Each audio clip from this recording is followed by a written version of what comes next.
Mas nós, sim, Deus tirou a lembrança de onde nós viemos, da pátria de onde nós saímos, para nós retornarmos agora só pela fé. Porque a fé é algo que não se vê, mas certeza daquilo que você espera. Ainda prosseguindo, diz assim: mas agora desejam uma melhor. Nós lemos aqui: e se na verdade se lembrassem daquela de onde haviam saído, teriam oportunidade de tornar. Mas agora desejam uma melhor, porque a glória da segunda casa, do segundo céu, da outra vida que vamos ter, é melhor do que da primeira, como Deus fez com Jó.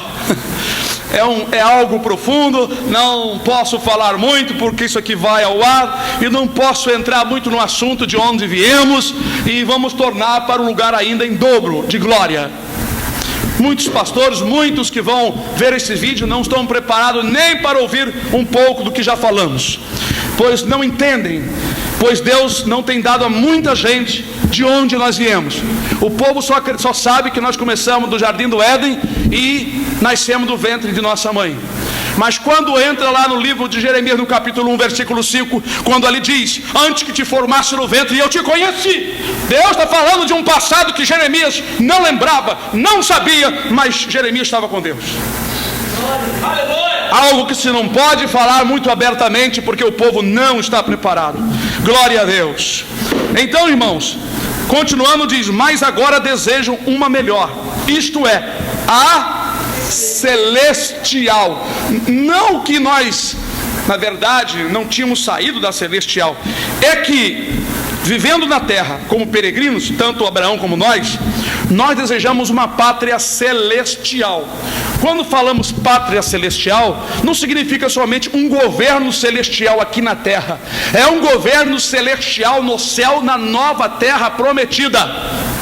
Não é nesta terra, não vamos habitar num globo terrestre, o qual nós conhecemos que o meio dele tem um magma, ou cima, onde está cheio de lavas vulcânicas e fervendo. Nós não vamos habitar num globinho terrestre.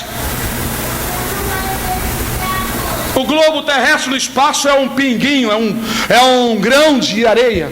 Nós vamos habitar no mundo que Deus criou muito antes deste aqui. Quando ele diz mansões que estão preparadas desde a fundação do mundo, está falando das casas, das habitações, do local, do lugar, do reino, do céu, lugar que Deus preparou antes desta terra. Quem tem ouvido para ouvir, que ouça. Não vou sentar com ninguém para discutir, querendo provar por A mais B. Eu dou um estudo, deixo os irmãos pensar. Quem quiser meditar, não vou discutir com ninguém, não vou ficar mandando resposta para as pessoas que querem discutir. Se alguém quiser saber mais, nós iremos falar um pouco mais. Então, prosseguindo, se eles desejam uma melhor, que é a celestial, é porque na verdade Deus revelou a eles um futuro diferente da terra, pelo que também Deus se não envergonha deles, de se chamar seu Deus, porque já lhes preparou uma cidade. Já lhes preparou uma cidade. Ainda Hebreus 13, versículo 14, diz assim: porque não temos aqui cidade permanente, mas buscamos a futura. Os textos são claros para aqueles que recebem de Deus o entendimento.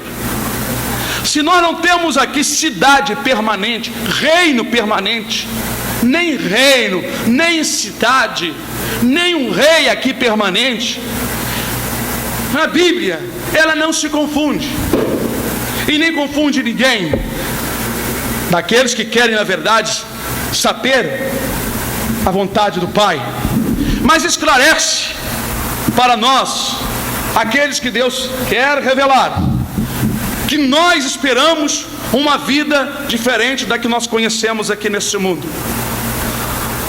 numa pátria futura, um reino futuro. Este reino já opera no nosso meio. Venha a nós o teu reino, disse Jesus, assim deveis orar, venha a nós o teu reino. Nós já estamos aqui numa faculdade, sendo educados a viver no reino. Por isso que os crentes desobedientes, que fazem questão de tantas coisas do mundo e procuram um texto para se defender, não estão aptos para entrar no reino, porque lá no reino não terá mulher de batom, não terá ninguém de mini saia, não terá homem de corte moderno no seu cabelo, não terá esportista, nada destas coisas. Precisamos então negar muitas coisas que nós gostamos e nos submeter obedientemente ao sistema do novo reino, que já está operando no meio daqueles que já creram em Jesus Cristo. Quantas pessoas tomam uma decisão, levantam as mãos para Jesus, mas não conseguem se submeter ao sentimento, ao domínio do reino de Jesus Cristo. Paulo diz que o reino de Deus não é comida nem bebida, mas justiça, gozo no Espírito Santo e paz. 3 coisas fundamentais que compõem o reino do Senhor Jesus Cristo: justiça, gozo no Espírito Santo. Quantas pessoas já não estão sentindo mais isso? Aquela alegria que invade o nosso interior. E paz, a paz da alma, não paz na terra. Jesus não veio trazer paz na terra, Ele veio trazer paz nesta terra aqui, o coração do homem, no interior do homem. Uma paz que nos tranquiliza, nos dá segurança. Então diz aqui, porque não temos aqui cidade permanente, mas buscamos a futura. Na verdade, a terra que vamos viver com Cristo não é esta em que vivemos agora. Ainda que está escrito que a terra permanecerá para sempre. Eu estava olhando no dicionário essas palavras, Eclesiastes 1, versículo 3. Vou ler para vocês. Uma geração vai e outra geração vem, mas a terra para sempre permanece. Esta palavra, ao longo do tempo, tem sido interpretada como eternamente. Mas segundo o dicionário da língua portuguesa, o significado desta palavra para sempre não é eternamente. Ela pode ser aplicada para sempre, referindo-se eternamente.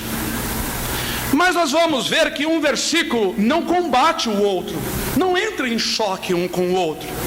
Nós logo iremos ver em Pedro que a terra será desfeita, será destruída. E vamos ver também no livro do Apocalipse o mesmo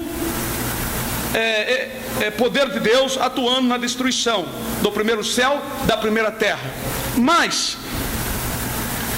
a palavra para sempre, segundo o dicionário da língua portuguesa, quer dizer em todo o tempo, a todos os momentos, todavia, via é caminho, quer dizer, em todo o tempo. A palavra todavia é uma junção de palavra, via são caminho, via dolorosa, pessoa que está desviada, está fora da via, pessoa que está na via. Então a palavra todavia, realmente, afinal.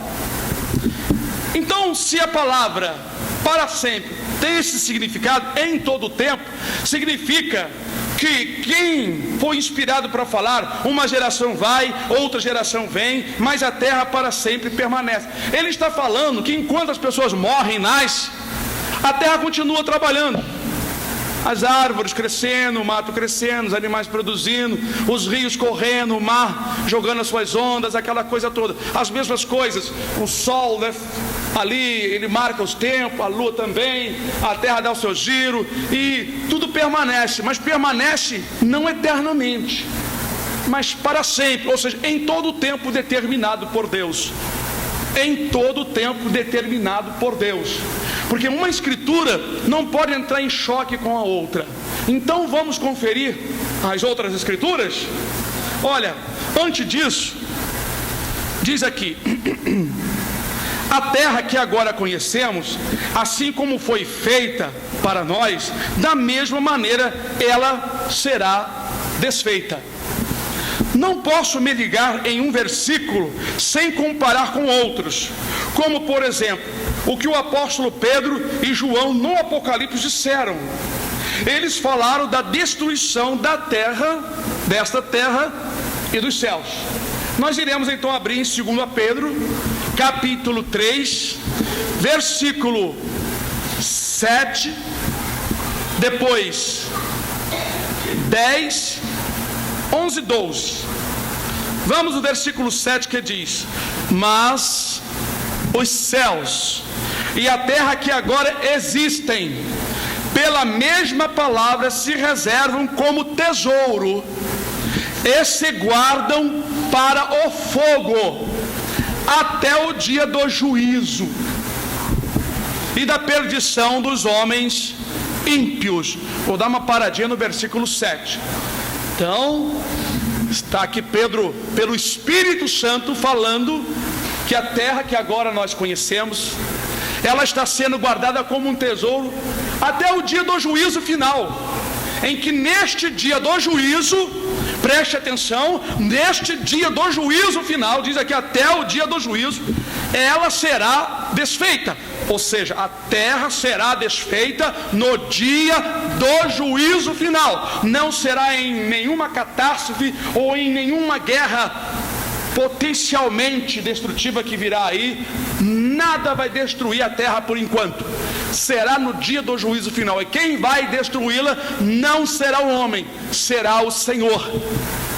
Ninguém tem o poder de destruir a terra. Ninguém tem o poder, nem apertando o botãozinho, nem lançando míssil. Os homens têm calculado que suas armas poderosas podem destruir a terra. Não podem, porque não será permitido isto, porque Deus vai cumprir a sua palavra e a terra será desfeita no dia do juízo final. Versículo 10 do capítulo 3 de 2 Pedro, que diz: mas o dia do Senhor virá como ladrão de noite, no qual os céus passarão com grande estrondo, e os elementos ardendo se desfarão, e a terra e as obras que nela há se queimarão.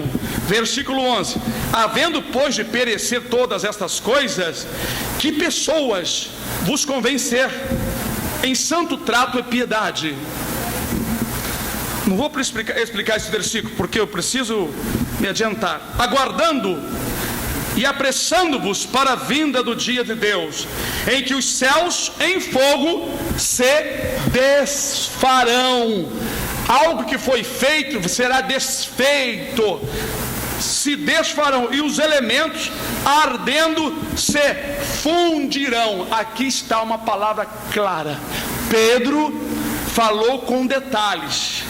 Agora, em Apocalipse, a visão não é vista com detalhes, mas ele vê o que acontece. João viu um grande trono branco, Apocalipse capítulo 20, versículo 11. João vê numa visão.